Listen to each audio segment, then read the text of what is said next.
Rat rods have always inspired me, not necessarily the steampunk, over-the-top stuff, but if it's 70 years old, I want it to look like it.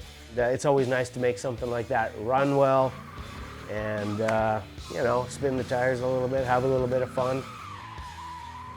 When I started Besse Custom Fabrication, it was really an excuse to drink beer and work on motorcycles, and I think I maybe got bored with motorcycles and I got into building rat rods and some more complicated stuff, and it really took on a life of its own. I can't say that I planned any of this, but the way I see it, life is an evolving adventure, and you can't predict where you're going to be, and you can't predict what you're going to be doing. And I think if you want to know where I'll be in 5 years, well, come back in 5 years and we'll both find out, because I can't tell you.